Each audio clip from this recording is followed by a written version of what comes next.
रमता राम जपो रे प्राणी, अब तो सुन ले राम कहानी।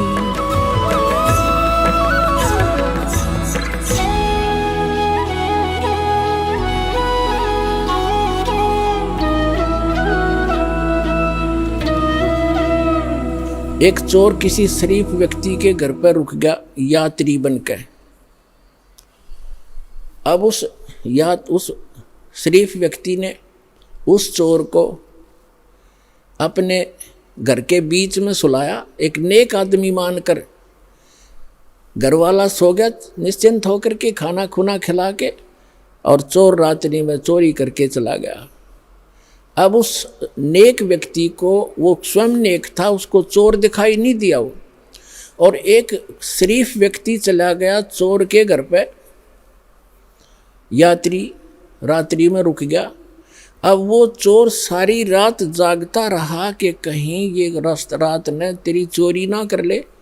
और वो शरीफ आदमी खा कर खाना सामने सोया था और सुबह आराम से उठा, और चोर सारी रात जागता रहा कहीं ये रात ने चोरी ना कर ले जा, क्योंकि उस शरीफ व्यक्ति में वो दुष्ट चोर अपनी ही परछाई देख रहा था, अपना ही दोष देख रहा था।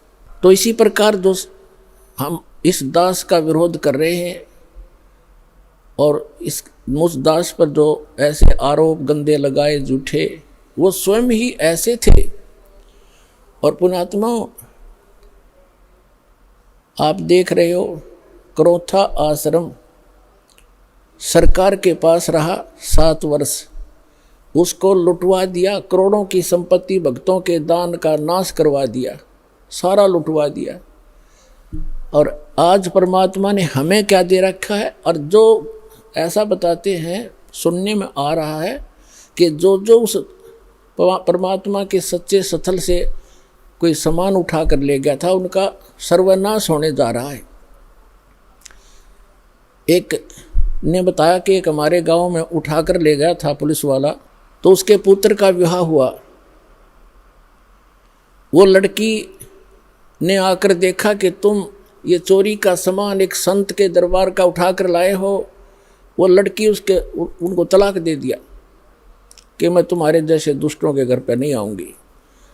2 महीने के बाद उसका अपना पुत्र विष खाकर मर गया, इकलौता पुत्र था, उसका सर्वनाश हुआ। तो पुण्यात्माओं, हम किसी को बद्दुआ नहीं देते, लेकिन भगवान का जो तराजू है वो एररलेस है। मन तू पावेगा अपना किया रे, भोगेगा अपना किया रे। अब जैसे एक बिच्छू दरिया में बहता हुआ आ रहा था, और एक संत भक्त स्नान कर रहा था दरिया में। उसने देखा ये जीव डूबेगा मरेगा, उसने ऐसे हाथ में उठाया, उसको बाहर फेंकना चाहा। बिच्छू ने डंक मारा और पानी में गिर गया। उसने फिर उठाया, उसने फिर डंक मारा और पानी में उछल गया। उसने फिर उठाया, उसने फिर डंक मारा, और कुछ देर में फिर उसने दोनों हाथों से पानी समेत ही उसको पटरी पर फेंक दिया। एक आम व्यक्ति खड़ा देख रहा था, कहने लगा, रे भले आदमी, तेरे तो हाथ पर डंक मार रहा है, तू इसको बचाने की चेष्टा कर रहा है, मरने दे, इसको बहने देता। तो संत ने कहा, भक्त ने कहा कि ये अब इसका स्वभाव है ये, और मेरा स्वभाव है ऐसा। हमारा परमार्थ करने का स्वभाव है और बिच्छू का डंक मारने का स्वभाव है। जब ये अपना स्वभाव नहीं छोड़ सकता तो मैं कैसे छोड़ दूं? तो पुण्यात्माओं, जो दुष्ट लोग हैं वो तो बिच्छू हैं, वो तो डंक मारते रहेंगे, लेकिन आप संत भी हो। और जो तो को काटा बोवे ताको बो तू फूल, और तोहे फूल के फूल हैं वाको है त्रिशूल। एक समय की बात है, एक चोर चला गया किसी चोरी के उद्देश्य से। उसने एक गरीब किसान का बैल चोरी कर लिया, अकेला एक ही बैल था उस गरीब व्यक्ति के, लेकिन वो भक्त था, भगवान का भक्त था, परमात्मा से डरने वाला था, दान धर्म करता था, गुरु जी की शरण में जाता था। परमात्मा आते रहते हैं, कोई भेष बदल कर कहीं ना कहीं संत की लीला करते रहते हैं, कबीर भगवान। उसकी एक ही बैल था गरीब के, उसी को चोरी कर ले गया। अब उस चोर ने जैसे वो 100 रुपये का बैल था, उसने तो 20 रुपये में बेच दिया। उसका कौन सा धन था, बेचकर, और पुराने समय की बात है, उसको कर दिया वो खा खर्चे। उसने देखा कुछ दिनों के बाद वो फिर गया, इधर उधर देखा, कहीं दाव लगा नहीं। उसी किसान के आसपास रात्रि में फिर पहुंचा, उसके झांक कर देखा, उसके दो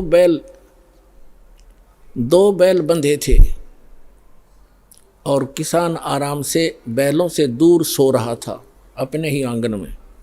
चोर ने उस किसान के दोनों बैल चुरा लिए और वो ले गया। अब उस किसान ने अपने गुरुदेव से कहा, गुरुदेव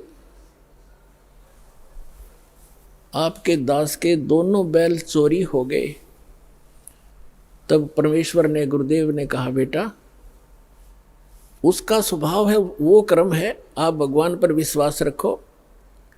यदि चोरी करने से ही कोई धनी बनता है तो कोई भी काम ना करे और सब चोरी ये कर ले, परमात्मा तेरे को कई गुना देगा, विश्वास रख, डगमग ना होना।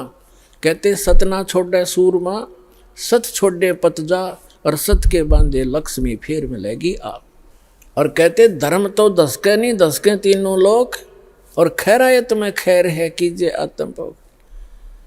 परमात्मा ने दया बख्शी, बढ़िया फसल होगी, वर्षा हुई बहुत अच्छी और कमाल हो गया, खूब फसल होगी। अब 1 वर्ष के बाद वो चोर फिर गया।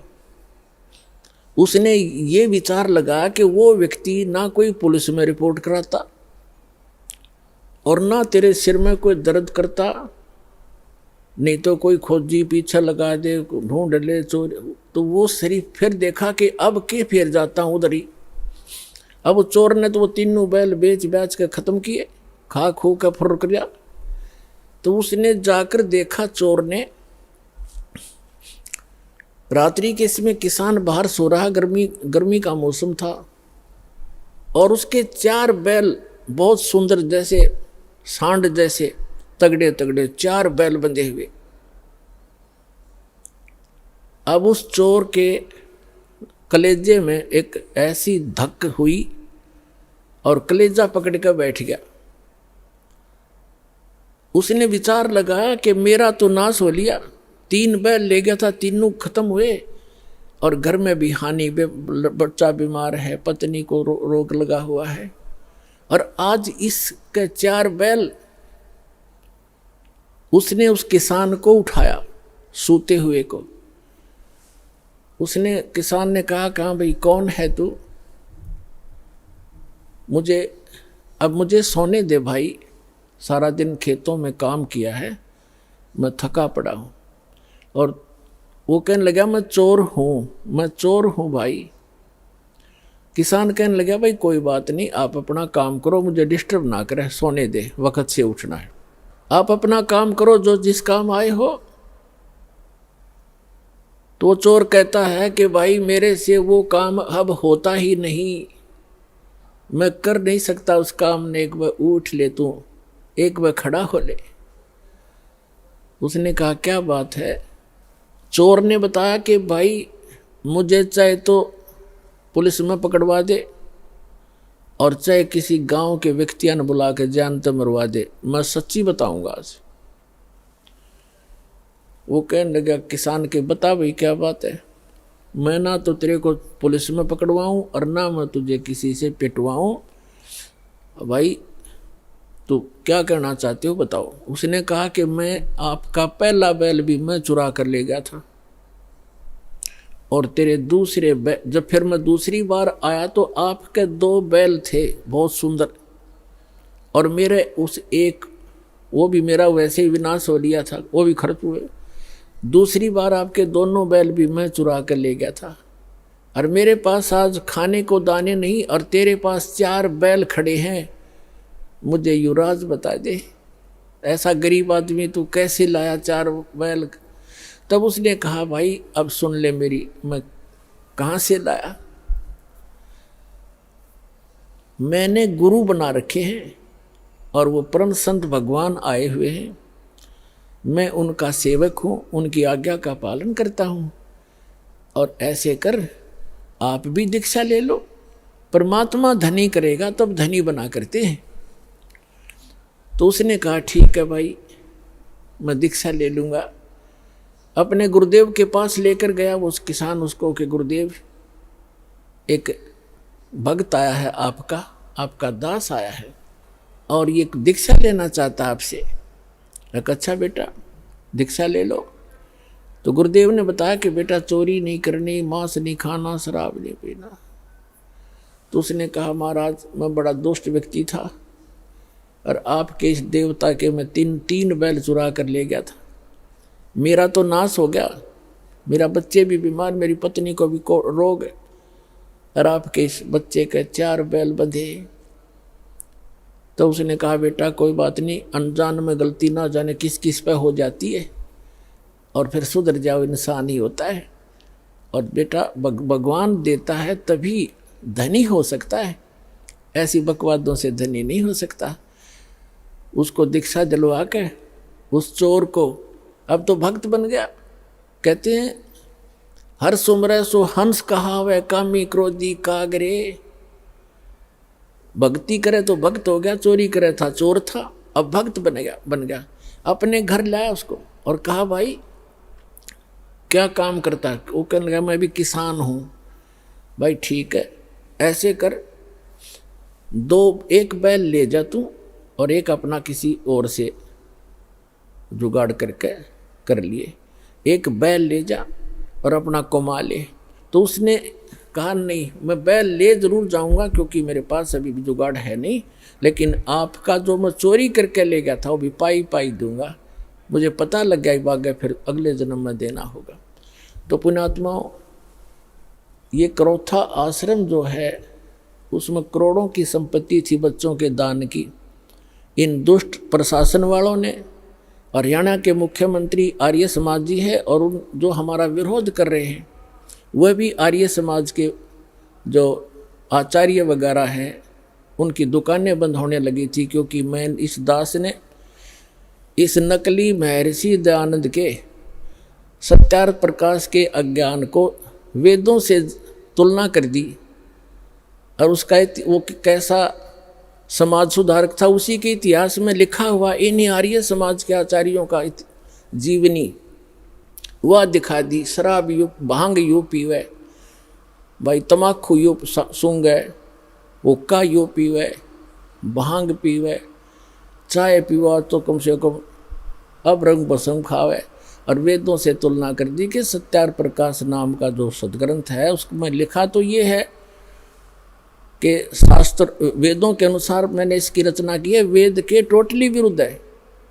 और ऐसी बेहुदी बातें लिखी है, मैं आपको बताते हुए मुझे शर्म आती है उसमें क्या लिखा। तो ये इसलिए बताया था दास ने कि ठीक है गलती सब पर हो जाती है, दास को वो ज्ञान हुआ, आप भी भगवान के बच्चे हो सभी, एक दयानंद की नहीं, इस दास ने सभी संत और पंथों की वह जो अज्ञान था सदग्रंथों से जांच करके जनता को दिखा दिया, जिसका परिणाम ये है लाखों की संख्या में उमड़ कर आ रहे। तो जिस कारण से उनको ये चिंता बन गई इन आचार्यों को, आर्य समाज के आचार्यों को, प्रधानों को, कि जिन आर्य समाज के व्यक्तियों से तुम चंदा ले लेकर अपनी दुकानें चला रहे हो, यदि उनको पता लग गया कि सत्यार्थ प्रकाश इतना बेहुदा ग्रंथ है, और ये महर्षि कहते हैं आसपास भी नहीं था दयानंद, तो फिर ये सभी उनके अनुयायी रामपाल के पास चले जाएंगे और उनका कल्याण हो जाएगा। ये कल्याण नहीं चाहते, जानबूझ साची तजर करे झूठ ते, और ताकि संगत है प्रभु सौपन में भी ना दे। तो ये जानबूझ कर बकवास कर रहे हैं, इनको सबको पता चल गया है, और बुद्धिमान है वो शांत हो गए, और ये दुष्ट टाइप के लोग अभी भी विरोध कर रहे हैं। ये तो वो हैं, परमात्मा कहते हैं हाथी डर माने नहीं, जय स्वान भुकाही, और सत्संगी संग ना तजय चतराम बसाई।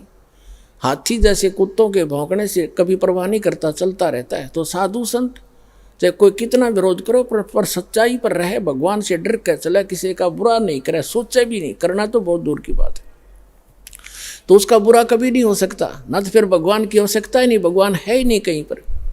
तो अब उस आश्रम के अंदर पुलिस वहीं पर सरकार के कब्जे में और करोड़ों की चोरी करवा दी, एसी तक उठा ले गए और उसको कह दिया वो अनट्रेसेबल है, पता नहीं लगा चोर का।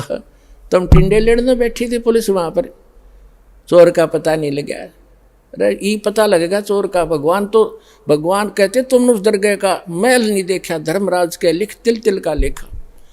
परमात्मा सारे पूरे कर देगा बच्चों तुम्हारे, देख लेना। पर तुम बैलेंस ना खोइयो, अपनी शांति बनाए रखना। कुछ दिनों में दिखा देंगे आपको, ये पूरा संसार पलटेगा।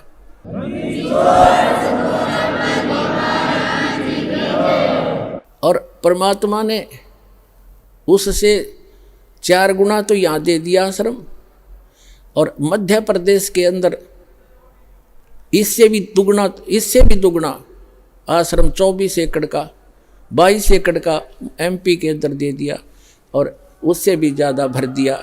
और पुण्यात्माओं, समर्थ का शरणाग हो, रंग होरी हो, कबू न हो ए काज राम, रंग होरी हो। समर्थ की शरण में रहो, उसका कभी बुरा नहीं हो सकता। कभी हमने किसी का बुरा नहीं सोचना। जिन्होंने हमारे साथ जुल्म किए हैं, हम उनका प्रतिशोध नहीं रखेंगे, ना रखना मन में। फिर भगवान रूस जाएगा, उसका फिर ऑपरेशन खत्म हो जाएगा अगर आप उसका बदला लेना चाहोगे। कभी नहीं सोचना, भगवान पर छोड़कर चलो, अपना बचाव रखो।